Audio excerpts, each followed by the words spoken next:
Bonjour à tous. Aujourd'hui, nous arrivons à la dernière leçon de notre trimestre, une communauté pleinement dans le service. Et les textes qui nous sont proposés pour l'étude de cette semaine se trouvent, alors le premier dans l'Épître aux Hébreux, chapitre 10 et puis versets 23 à 25, et 1 Pierre 2, verset 12. J'aimerais vous lire deux versets du livre aux Hébreux, donc 24 et 25. Veillons les uns sur les autres pour nous inciter à l'amour et aux belles œuvres. N'abandonnons pas notre assemblée. Et puis ça continue.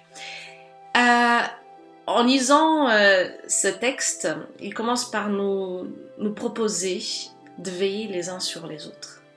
Et on pourrait le traduire aussi par considérer. Considérez quelqu'un, considérez-vous les uns les autres. Quand on considère quelqu'un, on donne de l'importance à cette personne. Si je veille sur quelqu'un, ça veut dire que je suis attachée ou que je veux lui faire du bien, que je veux prendre soin de cette personne. Et Dieu nous invite à le faire dans notre communauté, à veiller les uns sur les autres. Et ceci, c'est pour nous inciter à l'amour et aux belles œuvres. Parce que finalement, si on commence à veiller les uns sur les autres, l'amour aussi, l'amour fraternel, va pouvoir naître en nous et nous allons pouvoir nous aimer davantage. Et puis les belles œuvres sont des conséquences aussi de l'amour que Dieu met dans nos cœurs. Parce que on va faire des choses, alors pas pour faire seulement, mais parce que nous commençons à avoir à cœur les choses de Dieu. Voilà, on va le dire comme ça. Dieu va changer notre regard sur les autres et il va nous suggérer des actions, des belles choses à faire. Et ne seront pas des choses lourdes à faire pour nous.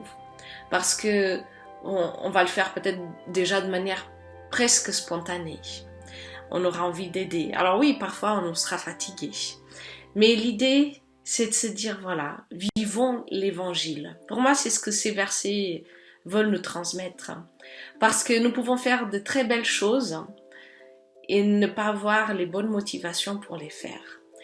Et Dieu veut toucher aussi aux motivations plus profondes de notre cœur.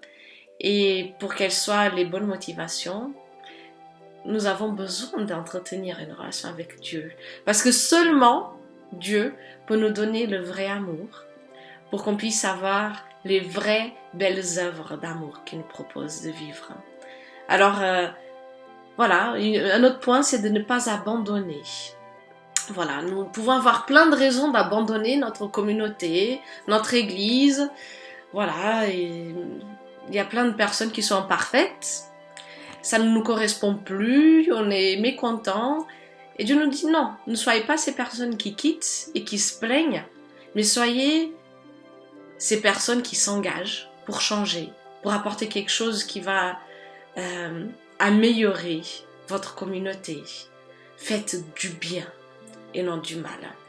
Et c'est l'invitation qui nous est lancée pour que nous puissions être une communauté, une église pleinement dans le service. Que Dieu vous bénisse.